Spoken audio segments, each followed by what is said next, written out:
Assalamualaikum warahmatullahi wabarakatuh.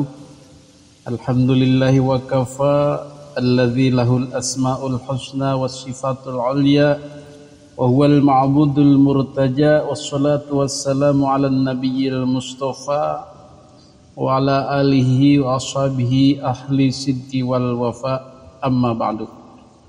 Hadirin para netizen yang dimuliakan Allah Subhanahu wa ta'ala, pada kesempatan video kali ini kita akan membahas tentang Gus Iqdam. Jadi Gus Iqdam ini masih ikut paradigma lama, masih ikut ulama-ulama lama, orang-orang lama yang berhusnudzon kepada Habaib Ba'alwi. Sudah dibahas di channel ini di video-video sebelumnya bahwa husnudzon itu tidak berlaku ketika sudah ada bukti. Husnuzon hanya berlaku ketika tidak ada penelitian, tidak ada bukti-bukti serius yang menunjukkan fakta. Dan ini berlaku sejak ratusan tahun ke belakang. Tidak ada orang yang meneliti secara serius nasab Ba'alwi, menggunakan kajian pustaka, kajian nasab, kajian sejarah, kajian filologi, kajian DNA dan lain-lain secara komprehensif, secara serius, secara sungguh-sungguh. Tidak ada. Sehingga yang berkembang hanyalah husnudzon dan syuhrah wal istifadhah. Hanyalah baik sangka, perkiraan dan keterkenalan saja. Ternyata ini tidak cukup ketika bukti sudah ditemukan. Dan yang menemukan bukti itu, yang sungguh-sungguh meneliti itu setelah sekian lama dalam perjalanan sejarah ulama-ulama di dunia yang concern terhadap nasab, itu adalah Kiai Haji Imaduddin Utsman Al-Bantani. Dan ndilalah kebetulan zaman ini serba mendukung. Baik dari pustakanya banyak manuskrip ditemukan, banyak kitab-kitab baru ditahqiq, banyak kitab-kitab nasab sejarah ditulis orang, dan ini menjadi amunisi yang bagus buat Kiai Haji Imaduddin Utsman Al-Bantani. Dan yang lebih mendukung lagi adalah perkembangan teknologi kedokteran, yaitu DNA, dan perkembangan ilmu pengetahuan, yaitu filologi. Ditambah lagi dengan ilmu rijalul hadits yang memverifikasi sanad-sanad periwayatan dari sebuah nasab. Dan semuanya menyatakan Ba'alwi gagal. Hadirin yang dimuliakan Allah Subhanahu wa ta'ala, tapi Gus Iqdam tidak peduli dengan semua ini. Bagi beliau ini tidak ada artinya, tidak dianggap. Bukti itu tidak boleh mengganggu keyakinannya. Ini jelas salah jalan ya. Salah jalan secara apa? Secara logika. Ketika seseorang yang dianggap baik, dianggap orang hebat, dianggap orang tidak salah, tetapi kemudian polisi menemukan bukti-bukti bahwa orang ini adalah bersalah, maka siapapun harus tunduk pada bukti tersebut. Harus merubah keyakinannya, harus mempercayai bukti yang nyata itu. Itulah logika manusia normal. Manusia yang menggunakan daya pikirnya, nalarnya. Afala tatafakkarun, apakah kalian tidak berpikir? Atau ulil absor, orang yang punya visi, pandangan, wawasan. Atau ulil albab, punya pemahaman, pemikiran. Peran logika, pemikiran, otak ini sangat dihargai oleh Allah Subhanahu wa ta'ala. Banyak ayat-ayat Al-Quran yang mendeskripsikan pentingnya peran otak itu, pemikiran itu, logika itu. Hadirin yang dimuliakan Allah Subhanahu wa ta'ala, tapi Gus Iqdam kekeh, nggak mau pakai pemikiran, nggak mau pakai logika yang tadi itu. Fakta-fakta beliau bypass, tidak dianggap, tidak percaya, mungkin enggan baca. Sebagaimana alasan orang-orang alim itu, mending nggak baca daripada udah baca terus ada petunjuk terus nggak percaya, lebih dosa lagi. Mending nggak tahu sekalian. Persis kayak cerita orang pedalaman. Ustadz, kami dosa enggak ini kalau makan daging babi, minum khamr, minum minuman keras? Ya enggak dosa. Kenapa? Karena belum ada yang ngasih tahu, belum ada dakwah ke sini. Kemudian orang itu didakwahi dan tahu bahwa babi itu haram, minuman keras itu haram. Dosa enggak? Sekarang kamu dosa karena udah saya kasih tahu. Waduh, kenapa dikasih tahu?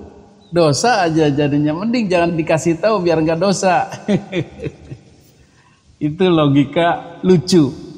Nah, Gus Ikdam ini logikanya mungkin seperti itu.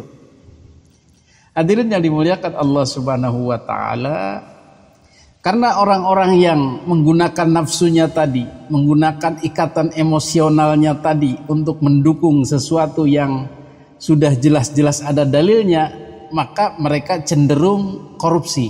Betul? Tidak bersih. Karena dalil-dalil apapun akan dimanipulasi atau diarahkan untuk pembenaran kepada yang didukungnya itu. Boleh kita perhatikan orang-orang yang membela Ba'alwi itu sekuat tenaga mengait-ngaitkannya dengan ayat dan hadis yang ada. Bahkan kemudian dirubah, dimanipulasi, ditambahi atau dikurangi. Dibuatlah dalilnya, dicarilah pembenaran-pembenarannya, dan kemudian dalil-dalil itu dikorupsi. Begitulah kira-kira. Sedikit mungkin bagi orang awam atau umat yang tidak paham, mereka tidak akan tahu. Seolah-olah seperti itu adanya dalilnya. Tetapi bagi orang yang tahu, itu ada pembelokan. Begitulah kira-kira. Maka tugas kita adalah mengembalikan dalil itu kepada tracknya yang benar.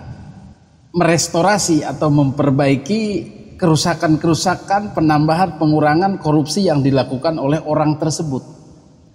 Inilah yang disebut dakwah menunjukkan kepada jalan yang benar.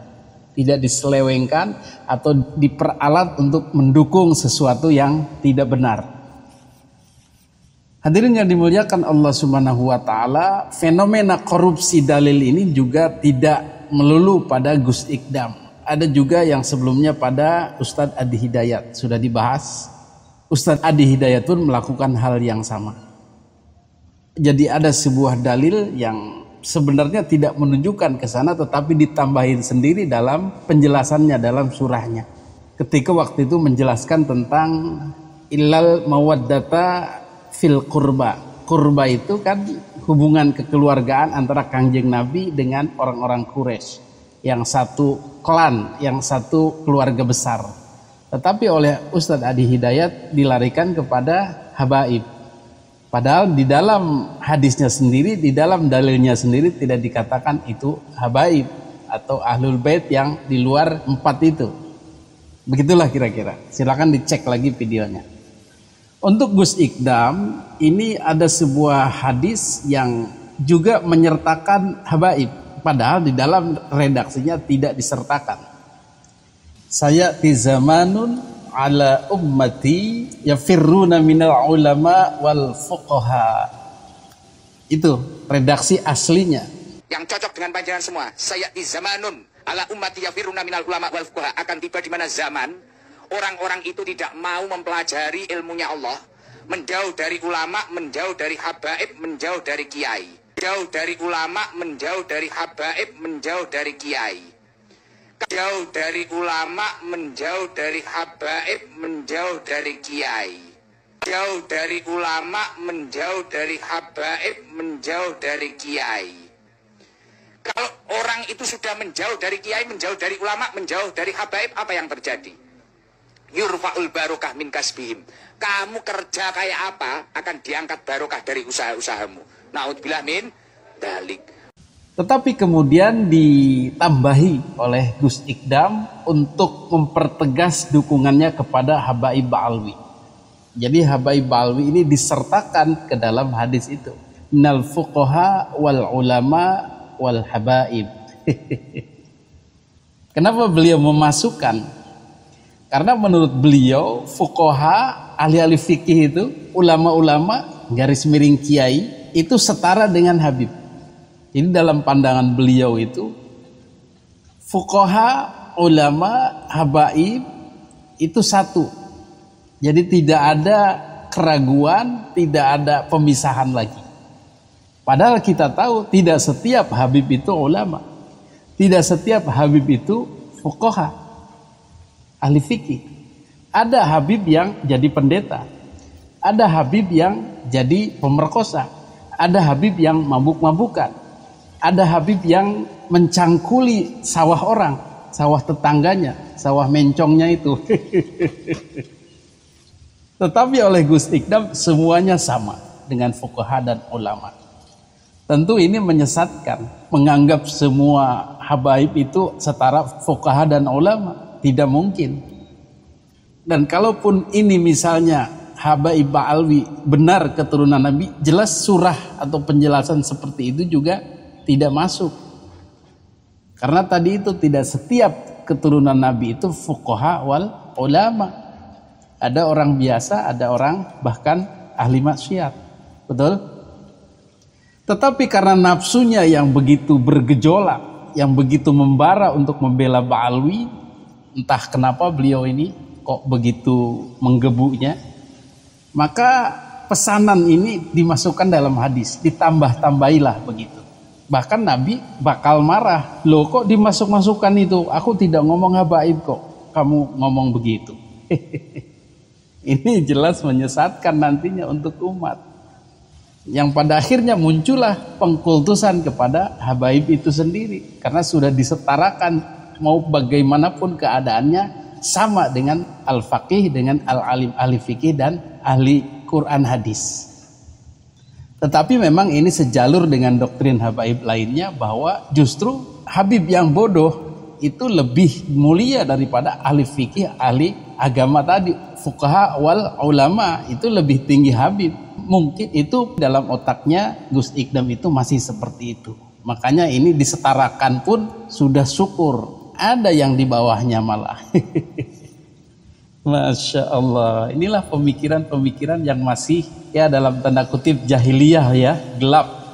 Walaupun bertitel seorang Gus, tapi tidak menjamin bahwa pemikiran beliau terbuka. Inilah efek atau resiko dari menutup pemikiran dari pembaharuan atau kabar-kabar pencerahan dalam Islam. Inilah risiko atau efek daripada menutup pintu ijtihad, efek daripada kejumudan, efek daripada taklid. Ini akibatnya. Hadirin yang dimuliakan Allah Subhanahu wa taala. Jadi sekarang ini istilah Habib itu adalah panggilan klan. Klan Bani Alwi atau Ba'alwi keturunan Ubaidillah itu disebut Habib. Itu menurut kita, tapi menurut Gus Ikdam, Habib itu ya setara kiai, setara ulama, setara ahli fikih, bahkan di atasnya. Tetapi pemikiran Gus Ikdam ini sudah kadaluarsa, harus di-upgrade lagi. Tidak seperti itu Gus sekarang. Bahkan dari dulu juga tidak seperti itu. Jadi habaib ini tidak bisa disisipkan setara dengan al-faqih dan al-alim. Kalau masih disama-samakan, disetarakan, bahkan dianggap lebih daripada al-alim. Al-alim itu kiai. Kalau kiai benar ya, karena masih satu bahasa dengan al-alim. Kecuali kiai selamat yang kebo itu. Tetapi kiai-kiai yang ada ya udah dijamin al-faqih, al-alim. Tapi Habib belum tentu Gus. Ada yang hanya jualan minyak, tidak pernah ngaji, tidak pernah mondok, tidak tahu ilmu-ilmu agama, ada.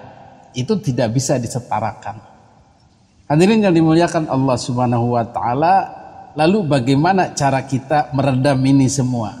Ya harus dikasih penjelasan seperti ini bahwa Gus Ikdam sudah menambah-nambahi redaksi hadis dari Kangjeng Nabi Muhammad SAW. Nabi tidak ngomong begitu. Tetapi hanya tambahan dari Gus Ikdam karena emosionalnya, karena nafsunya, keterikatannya dengan Ba'alwi untuk membelanya. Sehingga dibelokkanlah, ditambahilah hadis-hadis atau dalil-dalil seperti ini. Dan banyak lagi dalil-dalil yang kemungkinan besar oleh para pendukung Ba'alwi disisipkan atau ditambahkan atau dikurangi atau dibelokkan. Itu sudah biasa terjadi.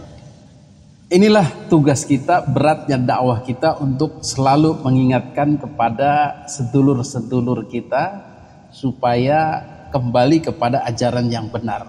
Hadis bunyinya seperti ini, jelaskan pengertiannya seperti ini. Ayat bunyinya seperti ini, jelaskan pengertiannya seperti ini. Itu tugas kita, mengembalikan ajaran Islam kepada jalurnya yang benar dan membersihkan dari doktrinasi habaib ba'alwi yang sudah membelok-belokkan atau mengurangi atau menambahi dalil-dalil ayat dan hadis seperti itu. Mudah-mudahan kita diberi kekuatan untuk terus berdakwah dan jalan kita ini diridhoi oleh Allah Subhanahu wa taala. Amin amin ya Allah ya rabbal alamin. Hadanallahu wa iyyakum ajmain. Wassalamualaikum warahmatullahi wabarakatuh.